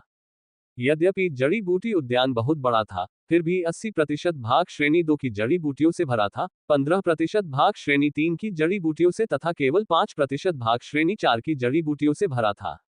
यही कारण था कि उसे 3 जड़ी बूटियां इकट्ठा करने में इतना समय लगा। वैसे भी मुझे इन 3 जड़ी बूटियों के साथ रैंक 4 की जड़ी बूटी भी मिल रही है, इसलिए यह मेरे समय के लायक है। अजाक्स बहुत उत्साहित था क्योंकि वह एक रैंक 4 जड़ी बूटी प्राप्त करने में सक्षम था, जिससे उसकी खेती एक छोटे क्षेत्र तक बढ़ गई। NOLB-IN.com। जड़ी बूटी के मैदान के बाहर क्या हो रहा है? मेरी किस्मत इतनी खराब क्यों है? मुझे उम्मीद नहीं थी कि एक बिगड़ेल बच्चा तीसरी श्रेणी की जड़ी बूटियों के हरे स्प्राइट्स को मना सकेगा। एल्डर रेमन, जो समय समय पर अजाक्स का निरीक्षण कर रहे थे, वे अंदर तक हैरान रह गए, क्योंकि उन्होंने कभी यह उम्मीद नहीं की थी कि अजाक्स क्या कर रहा है। पिछली बार के विपरीत अन्य घुमक्कड़ साधकों ने कुछ नहीं कहा, क्योंकि 3 दुर्लभ श्रेणी 3 जड़ी बूटियों को खोना निश्चित रूप से दर्दनाक होता। इसके अलावा उनके पास बार बार एक ही शब्द कहने के लिए चेहरे पर ताकत नहीं थी और वे चुप रहे। मुझे आशा है कि वह मेरे जड़ी बूटी के बगीचे से कोई भी रैंक 4 जड़ी बूटी नहीं तोड़ेगा। अंततः अपने सभी दर्द को दबाते हुए एल्डर रेमन ने अपने शब्द बोले और अपनी दृष्टि पुनः स्नो स्टॉर्म पर केंद्रित की। दरअसल एल्डर रेमन ने अजाक्स पर पूरा ध्यान नहीं दिया, इसलिए वह ये भूल गया कि अजाक्स ने पहले ही रैंक 4 की जड़ी बूटी खोज ली थी और रैंक 4 की जड़ी बूटी के हरे स्प्राइट के अनुरोध के बाद ही वह रैंक 3 की जड़ी बूटी की खोज में गया। हाँ, जब तक वह रैंक 4 की जड़ी बूटी नहीं चुनता तब तक सब ठीक रहेगा। जल्द ही अन्य घुमक्कड़ साधकों ने भी उसकी बातों से सहमति में अपना सिर हिलाया। जड़ी बूटी के बगीचे के अंदर मुझे एक और मिल गया। अंततः जब परीक्षण समाप्त होने में केवल कुछ ही मिनट बचे थे, स्नोस्टॉर्म ने एक बार फिर उत्साह से चिल्लाते हुए जड़ी बूटी के बगीचे से अपनी तीसरी रैंक 2 जड़ी बूटी एकत्र की। अपनी तीसरी जड़ी बूटी चुनने के बाद उसने अन्य जड़ी बूटियां चुनने की जहमत नहीं उठाई, क्योंकि वह जानती थी कि किसी अन्य काली प्रेत की स्वीकृति प्राप्त करने के लिए उसके पास पर्याप्त समय नहीं है। गिल्ड मास्टर का परीक्षण। बधाई हो रेमन, अंततः आपको एक निजी शिष्य मिल गया। जैसे ही स्नोस्टॉर्म ने अपनी तीसरी रैंक 2 जड़ी बूटी चुनी, सभी आवारा साधकों ने एल्डर रेमन को बधाई दी। हालांकि सिर हिलाने के अलावा एल्डर रेमन ने उनसे कुछ नहीं कहा, क्योंकि उनकी नजरें अजाक्स पर टिकी थी। 3 जड़ी बूटियां चुनने के बाद एल्डर रेमन को बस यही उम्मीद थी कि परीक्षण का समय खत्म हो जाएगा, क्योंकि जब वह अजाक्स को देख रहा था तो उसे कुछ बुरा पूर्वाभास हो रहा था। मुझे आशा है कि उसने अगले कुछ मिनटों में कोई रैंक 4 जड़ी बूटी नहीं उठाई होगी। मुकदमा खत्म होने में बस कुछ ही मिनट बचे थे, इसलिए एल्डर रेमन लगातार अपने मन में सोचते रहे। हालांकि उसका भाग्य बहुत खराब था कि अजाक्स सीधे शैडो रोजमेरी नामक रैंक 4 की जड़ी बूटी के पास गया और हरे स्प्राइट से डरे बिना उसे उठा लिया। ये कैसे संभव है? एल्डर रेमन उस दृश्य को देखकर हैरान रह गए और स्पष्टीकरण के लिए अन्य आवारा साधकों की ओर देखने लगे। हालांकि गिल्ड मास्टर को छोड़कर हर कोई चुप था, जिसने कहा, रैंक 4 जड़ी बूटी की रक्षा करने वाले हरे स्प्राइट ने अजाक्स से 3 जड़ी बूटियां चुनने के लिए कहा और फिर यह उसे रैंक 4 जड़ी बूटी चुनने की अनुमति देगा। क्या ये कब हुआ? एल्डर रेमन उनकी बातें सुनकर बहुत हैरान हुए, हालांकि उन्होंने चुपचाप अपना सिर हिलाया। मुझे किसी भी कीमत पर उन्हें अपना निजी शिष्य बनाना चाहिए। NOLB-JAN.com। जल्द ही उसकी पिछली उदासी गायब हो गई, क्योंकि वह सोचने लगा कि कैसे अजाक्स को अपने स्वामी के रूप में चुनने के लिए आकर्षित किया जाए। आखिरकार जड़ी बूटी मिल गई। जहां तक अजाक्स का प्रश्न है, वह रैंक 4 की सीधे उपभोग योग्य जड़ी बूटी पाकर खुश था। सब लोग, मुकदमा यहीं खत्म होता है। जल्द ही एल्डर रेमन जड़ी बूटी के बगीचे में प्रकट हुए और सभी प्रतिभागियों को अपने साथ वहां से बाहर ले आए। छोटी लड़की, क्या तुम मेरी निजी शिष्या बनना चाहती हो? Ads by pub future. उन्हें जड़ी बूटी के बगीचे से बाहर लाने के बाद एल्डर रेमन ने स्नो स्टॉर्म को देखा और उससे पूछा। स्नो स्टॉर्म ने पहले अजाक्स को देखा और फिर एल्डर रेमन की ओर देखा और फिर उससे पूछा, एल्डर रेमन, आप अजाक्स का चयन नहीं कर रहे हैं? वह एल्डर रेमन से सीधे सहमत नहीं हुई, बल्कि उनसे एक प्रश्न पूछा। नहीं, एल्डर रेमन ने चेहरे पर गंभीर भाव लिए हुए एक ही शब्द में उत्तर दिया, तथापि अपने हृदय में उन्हें कड़वाहट महसूस हुई, क्योंकि उन्हें अभी भी यकीन नहीं था कि अजाक्स उनका निजी शिष्य बनेगा। क्यों? क्या उसने मुझसे ज्यादा जड़ी बूटियां नहीं चुनी और वह मुझसे ज्यादा महान कीमिया मास्टर बनने के लिए उपयुक्त है? तो तुम उसे क्यों नहीं चुन रहे हो? यह तथ्य कि अजाक्स ने ज्यादा जड़ी बूटियां चुनी थी, अन्य प्रतिभागियों से छिपाया नहीं जा सका। इसलिए उसने एल्डर रेमन से इस बारे में पूछा। इसके लिए उसे कुछ और समय तक इंतजार करना होगा, क्योंकि अन्य आवारा साधक भी उसमें रुचि रखते हैं। एल्डर रेमन ने अजाक्स को न चुनने का कारण बताते समय कुछ भी नहीं छिपाया। ओह ठीक है, सभी जानते थे कि एजेक्स ने सिवॉट के ट्रायल को छोड़कर हर ट्रायल में बहुत अच्छा प्रदर्शन किया था। इसलिए उसने सिर हिलाकर सहमति जताई। तो क्या आप मेरे निजी शिष्य बनना चाहते हैं? एल्डर रेमन ने एक बार फिर उससे पूछा और स्नोस्टॉर्म ने एक क्षण के लिए अपने पिता की ओर देखा और फिर सिर हिलाया। अच्छा, एल्डर रेमन ने अपना सिर हिलाया और उसके बाद उन्होंने गिल्ड मास्टर की ओर देखा। तो क्या आप अपना परीक्षण करना चाहते हैं? चूंकि गिल्ड मास्टर को छोड़कर बाकी सभी ने अपने परीक्षण आयोजित कर लिए थे, इसलिए उसने गिल्ड मास्टर से पूछा। गिल्ड मास्टर मुकदमा चलाने जा रहा है। हालांकि गिल्ड मास्टर ने कोई जवाब नहीं दिया क्योंकि वह कुछ सोच रहा था। मुझे पता नहीं ये क्या है। मैं इसके बारे में नहीं जानता। हालांकि एक बात पक्की है और वही ये कि मुकदमा बहुत कठिन होगा। Ads by pub future. जैसे ही युवा प्रतिभागियों ने एल्डर रेमन के शब्द सुने, वे उत्साहित हो गए क्योंकि गिल्ड मास्टर घुमंतु साधकों का नेता था और इसके अलावा वे उसे बचपन से जानते थे। एल्डर रेमन, क्या आप अपने परीक्षण में अच्छा प्रदर्शन करने वाले प्राणियों के लिए मुझे कोई इनाम नहीं देंगे? जब सभी लोग परीक्षण के बारे में आपस में बड़बड़ा रहे थे, तब अजाक्स ने एल्डर रेमन से उसके इनाम के बारे में पूछा। उद्धरण। एल्डर रेमन सहित सभी आवारा साधक अवाक रह गए। उद्धरण। एडमंड और उसके पास खड़े अन्य लोग अवाक रह गए। उद्धरण। अजाक्स के पास बैठे सभी युवा प्रतिभागी भी उसकी बातें सुनकर अवाक रह गए और उसे देखते ही रह गए। वास्तव में उस गुप्त क्षेत्र के सभी साधक अजाक्स की बेशर्मी पर अवाक थे क्योंकि उसने पहले ही 20 रैंक 2 दुर्लभ जड़ी बूटियां, 3 रैंक 3 जड़ी बूटियां और 1 रैंक 4 जड़ी बूटी प्राप्त कर ली थी। इतनी अच्छी वस्तुएं एकत्र करने के बाद भी अजाक्स ने अपने प्रदर्शन के लिए इनाम मांगा, जिससे एल्डर रेमन का दिल खुशी से उछल पड़ा। बहुत लालची बच्चा है। एल्डर रेमन और अन्य सभी घुमक्कड़ साधकों ने अपने मन में सोचा। हाँ, मैं तुम्हें तुम्हारे प्रदर्शन के लिए पुरस्कार देना भूल गया। यद्यपि उन्होंने अजाक्स को लालची कहा, फिर भी उन्होंने उसके साथ सहयोग किया क्योंकि वह अजाक्स को अपना निजी शिष्य बनाना चाहते थे। इसलिए कुछ देर सोचने के बाद उसने कहा, ये लो फल। ऐसा कहते हुए उसने एक हरे रंग का फल उसकी ओर फेंका, जिसे देखकर सभी दंग रह गए। राक्षस आड़ू। एक नजर में अजाक्स बता पाया कि वह क्या है और जल्दी से उसे पकड़ लिया और बोला, आपके बहुमूल्य उपहार के लिए धन्यवाद, एल्डर रेमन।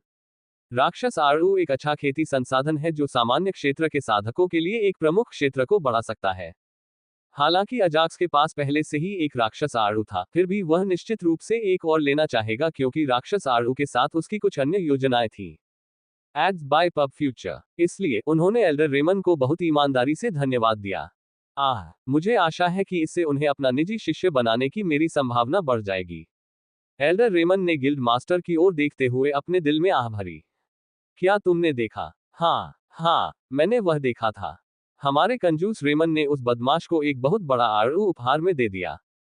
इससे हम समझ सकते हैं कि वह उस बिगड़ेल लड़के को अपना निजी शिष्य बनाने के लिए कितने गंभीर थे। जब गिल्ड मास्टर कुछ सोच रहा था, चारों आवारा साधकों ने एल्डर रेमन की पिछली कार्रवाई पर चर्चा की। स्वूश। कुछ देर सोचने के बाद गिल्ड मास्टर ने कुछ पाउडर हवा में फेंक दिया। मुझे नींद क्यों आ रही है? मुझे अचानक थकान महसूस होने लगी है। जैसे ही चांदी के रंग की बिजली युवा प्रतिभागियों के शरीर पर पड़ी, अचानक उनमें से अधिकांश को थकान और नींद महसूस होने लगी। वह चक्कर आने वाले पाउडर से उनका परीक्षण कर रहा है। कितनी सरल तरकीब है। यह आसान और समय बचाने वाली तरकीब है। इसके अलावा उस परीक्षण में कोई नुकसान नहीं हुआ, जबकि मेरे साथ ऐसा हुआ था, जहां मैंने कई जड़ी बूटियां खोदी थीं। बिना किसी पूर्व सूचना के परीक्षण शुरू करने वाले गिल्ड मास्टर को देखकर अन्य सभी आवारा साधक गिल्ड मास्टर के परीक्षण आयोजित करने के तरीके के बारे में एक दूसरे से बड़बड़ाने लगे। एडमंड के दत्तक बच्चों और नील ने 10 सेकंड तक मेरे चक्कर को सहन किया। पॉलिन और जस्टिस ने 12 सेकंड तक धीरज रखा। लेवी का स्कोप 15 सेकंड है। और अंत में 20 सेकंड के साथ अजाक्स। गिल्ड मास्टर ने उन युवा प्रतिभागियों को देखा जो दुनिया की किसी भी चिंता के बिना जमीन पर सो रहे थे और परिणाम की घोषणा की।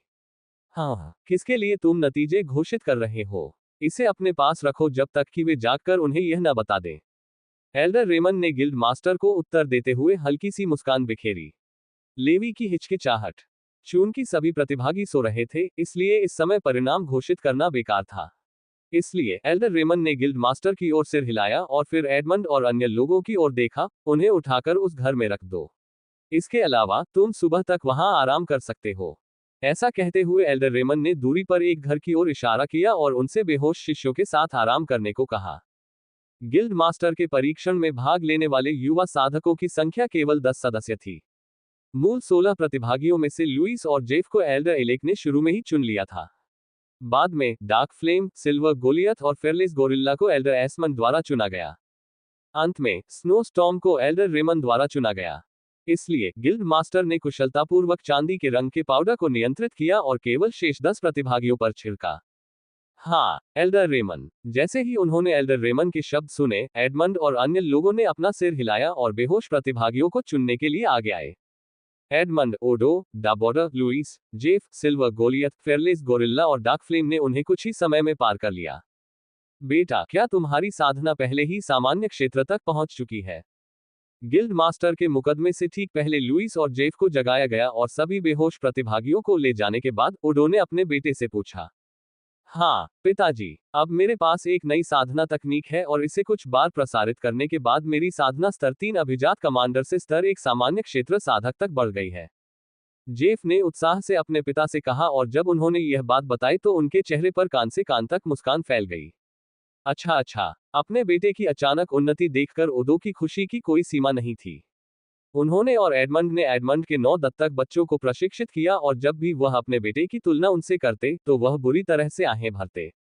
Ads by pub future. हालांकि अब उनका बेटा अंततः उनसे आगे निकल गया है, या यूं कहें कि उनसे आगे निकल गया है। लुइस, बधाई हो। इसी तरह लुइस भी लेवल 1 जनरल दायरे में पहुंच गया था। हालांकि ओडो की नजर अब तक सिर्फ अपने बेटे पर थी, इसलिए लुइस को बधाई देने में उसे थोड़ा समय लगा। जल्द ही सभी ने अपने चेहरों पर प्रसन्न मुस्कान के साथ लुइस और जेफ को लेवल 1 जनरल दायरे में पहुंचने के लिए बधाई दी। उनमें किसी प्रकार की ईर्ष्या या कुछ भी नहीं था, क्योंकि वे जानते थे कि वे शीघ्र ही उस स्तर तक पहुंच सकते हैं, क्योंकि वे भी घुमक्कड़ साधकों के निजी शिष्य थे। उसी घर में आराम करने से पहले उन्होंने कुछ देर तक कुछ बातें की। अनंत उद्यान के गुप्त क्षेत्र के एक अन्य घर में सभी 6 घुमक्कड़ साधक एक गोलाकार मेज पर बैठे थे और अपने चेहरे पर कम गंभीर भाव के साथ कुछ चर्चा कर रहे थे। अजाक्स को छोड़कर हम अंतिम 10 प्रतिभागियों में से किसी को भी चुन सकते हैं। गिल्ड मास्टर ने आगे बढ़कर अन्य घुमंतु साधकों से कहा, आप प्रतिभागियों के नाम बता सकते हैं, आप रुचि रखते हैं, और यदि किसी शिष्य को कई लोगों द्वारा चुना जाता है तो आप दूसरों को बाहर निकलने के लिए मना सकते हैं, या फिर कल सुबह उनके जागने के बाद इस पर चर्चा की जाएगी। मुझे चाहिए। शीघ्र ही घुमक्कड़ साधकों के बीच अपने शिष्यों के चयन के बारे में चर्चा शुरू हो गई। अल्पविराम। अगले दिन सुबह। मुझे क्या हुआ है? मैं कहाँ हूँ? ठीक है, पिछली सुनवाई का क्या हुआ? कल बेहोश पड़े 10 युवा साधक अंततः जाग उठे। हालांकि उनके दिमाग अभी भी धुंधले थे, क्योंकि वे याद करने की कोशिश कर रहे थे कि कल क्या हुआ था। Ads by pub future. सभी को किसी भी बात की चिंता करने की आवश्यकता नहीं है। अंतिम परीक्षण समाप्त हो चुका है और गिल्ड मास्टर ने कहा है कि वे आज व्यक्तिगत शिष्यों का चयन करेंगे। एडमंड, जो उसी हॉल में सो रहा था, ने उन्हें संक्षेप में बताया कि कल क्या हुआ था। ये सुनने के बाद वे थोड़ा तनाव में आ गए, क्योंकि यदि वे घुमक्कड़ साधक के निजी शिष्य नहीं बन पाए तो उनकी प्रगति अन्य साधकों की तुलना में बहुत धीमी होगी, जो निजी शिष्य बन गए थे। क्या मुझे किसी को गुरु चुनना चाहिए? अन्य युवा साधकों के विपरीत, जो इस बात की चिंता में थे कि उन्हें आवारा साधकों द्वारा चुना जाएगा या नहीं, अजाक्स ये सोच रहा था कि उसे गुरु चुनना चाहिए या नहीं। एल्डर बोरोन ने कहा कि गुरु का चयन बहुत हल्के में नहीं लिया जाना चाहिए, और एक बार जब कोई साधक किसी को अपना गुरु चुन लेता है तो वह दूसरों को अपना गुरु स्वीकार नहीं कर सकता।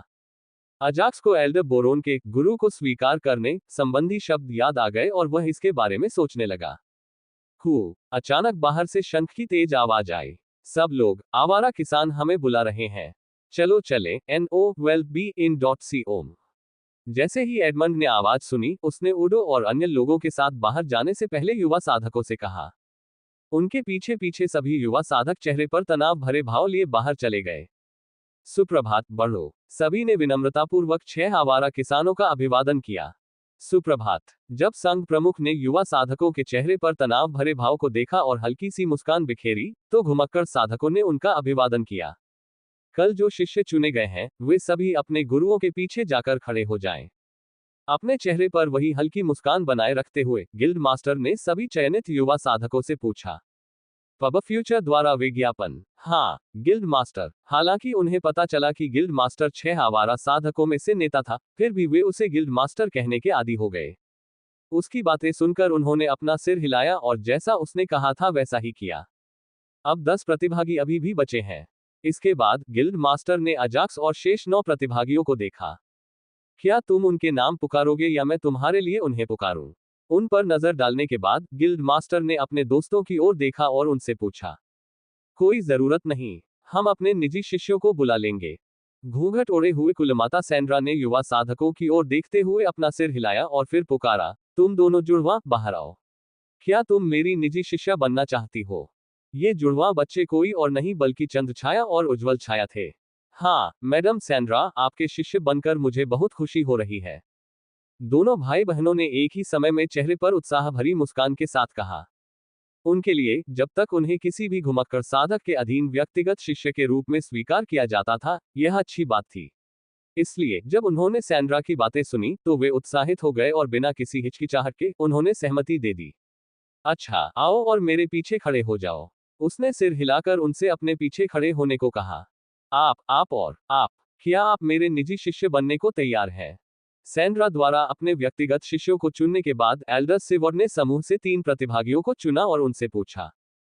हाँ एल्डर सिवॉर्ड। किंग किलर और काइंड मेंटिस ने बिना किसी हिचकिचाहट के अपना सिर हिलाया और सीधे एल्डर सिवॉर्ड की ओर बढ़े और उसके पीछे खड़े हो गए। आप कैसे हैं? हालांकि उनके द्वारा चुने गए प्रतिभागियों में से एक अपनी जगह से नहीं हिला और उसके चेहरे पर झिझक साफ झलक रही थी। इसलिए एल्डर सिवॉर्ड ने उससे पूछा, एल्डर सिवॉर्ड, मैं आपका निजी शिष्य बनना चाहता हूं, हालांकि मुझे पहले आपको कुछ बताना है। ये सुनने के बाद अगर आपको कोई समस्या न हो तो मैं आपका निजी शिष्य बन जाऊंगा। जो प्रतिभागी हिचकिचा रहा था वह कोई और नहीं बल्कि लेवी था। एल्डर सिवॉर्ड की बातें सुनने के बाद लेवी ने उनकी ओर देखा और जवाब दिया, यह क्या है? एल्डर सिवॉर्ड के साथ साथ सभी लोग अपनी भौहें उठाकर यह जानने की प्रतीक्षा कर रहे थे कि लेवी क्या कहना चाहता है। एक के बाद एक झटके। ज़ोरोचेस्टर प्रांत के प्रत्येक युवा साधक के लिए घुमक्कड़ साधकों का व्यक्तिगत शिष्य बनना एक ऐसा सपना था जो कभी पूरा नहीं हुआ। हालांकि जब उनमें से एक को लेवी का निजी शिष्य बनने का प्रस्ताव दिया गया तो वह इसे स्वीकार करने में झिझक रहा था। यहां तक कि घुमंतु साधक भी यही महसूस कर रहे थे। हालांकि उन्होंने कुछ नहीं कहा और लेवी के कारण बताने की प्रतीक्षा करने लगे। मैं इस प्रांत से नहीं हूं।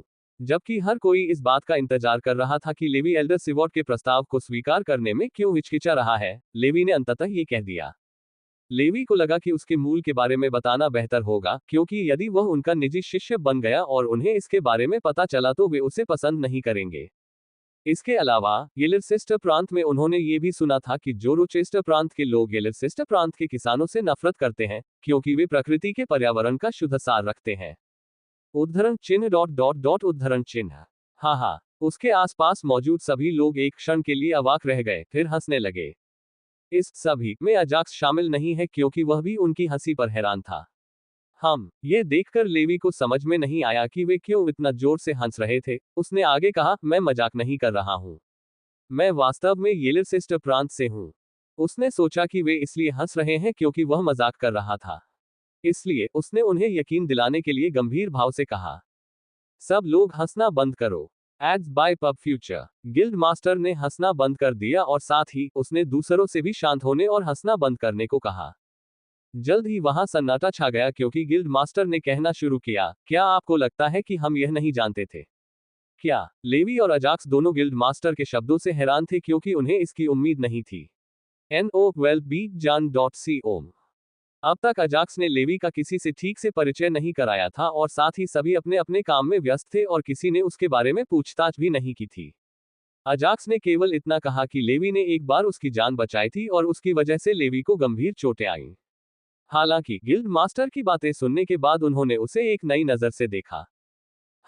सभी घुमक्कड़ साधकों ने अपना सिर हिलाया जब गिल्ड मास्टर ने आगे कहा, क्या आपको लगता है कि कोई भी व्यक्ति बिना उचित पृष्ठभूमि जांच के इस स्थान में प्रवेश कर सकता है?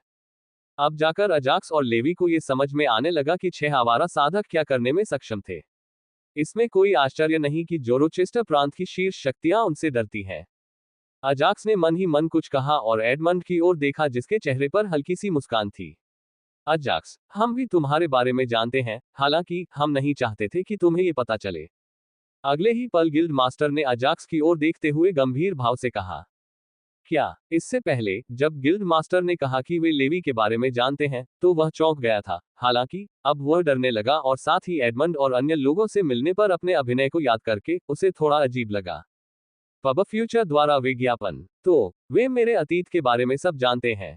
अजाक्स ने कटुता से अपना सिर हिलाते हुए कहा, और मैं अभी भी यही सोच रहा हूं कि उन्होंने मेरी कहानी पर विश्वास कर लिया। हालांकि हम अभी भी आपकी खेती में हुई घातीय वृद्धि को खोजने में असमर्थ हैं। आप इसे बहुत अच्छी तरह से छिपा सकते हैं, बच्चे। उसके चेहरे पर कटुता देखकर गिल्ड मास्टर ने हल्की मुस्कान बिखेरी और अजाक्स को उत्तर दिया। कम से कम उन्हें इस प्रणाली के बारे में तो पता नहीं था। यही एकमात्र बात थी जिससे उसे राहत की सांस मिली और वह बिना कुछ कहे गिल्ड मास्टर की ओर देखने लगा। हम जानते हैं कि जब आप एडमंड और अन्य लोगों से मिले थे तो आपने जो कहा था, वह क्यों कहा था। इसके अलावा हम सभी आपका बहुत सम्मान करते हैं कि आपने अपने दोस्तों को मारने वालों से बदला लेने के लिए दृढ़ संकल्प और मजबूत बने रहे। गिल्ड मास्टर और अन्य लोग समझ सकते थे कि अजाक्स को ऐसा क्यों करना पड़ा, और उन सभी को लगा कि अजाक्स कोई साधारण युवक नहीं था, क्योंकि कुछ ही समय में वह लेवल 2 के कुलीन कमांडर क्षेत्र में पहुंच गया था और साथ ही वह एक समनकर्ता भी बन गया था। गिल्ड मास्टर, आप। अजाक्स ने अपने सिर के पिछले हिस्से को रगड़ा क्योंकि वह नहीं जानता था कि क्या कहे।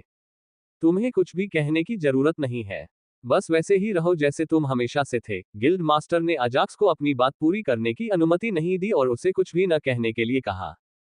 इसके अलावा वे न्याय और नील के बारे में भी जानते हैं। ये जानने के बाद कि वे हत्यारे संप्रदाय से थे, उन्होंने एडमंड और उडो को उन पर नजर रखने के लिए कहा। हालांकि महीनों तक जस्टिस पर नजर रखने के बाद भी उन्हें उस पर जासूस होने का संदेह नहीं था।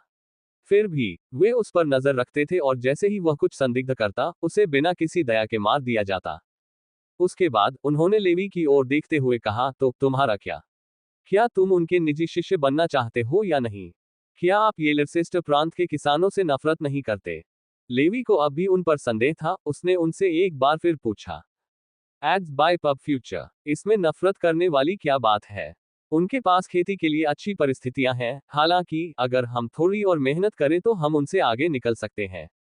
सिवॉट, जो अब तक चुप था, अपने चेहरे पर उदासीन भाव के साथ बोला, आपके स्पष्टीकरण के लिए धन्यवाद एल्डर्स। गिल्ड मास्टर और एल्डर्स सिवॉट के शब्दों को सुनने के बाद लेवी ने मुस्कुराते हुए उन्हें धन्यवाद दिया। अगले ही क्षण उन्होंने एल्डर्स सिवॉट की ओर देखा और कहा, एल्डर्स सिवॉट, मैं आपका निजी शिष्य बनकर बहुत खुश हूं। अच्छा, एल्डर्स सिवॉट ने अपना सिर हिलाया। बेटे, तुम आओ और मेरे पास खड़े हो जाओ। अन्य घुमक्कड़ साधकों के विपरीत एल्डर रेमन ने प्रतिभागी से नहीं पूछा। इसके बजाय उन्होंने सीधे ही शेष बचे 5 प्रतिभागियों में से एक को आदेश दिया कि वह उनके पीछे आकर खड़ा हो जाए।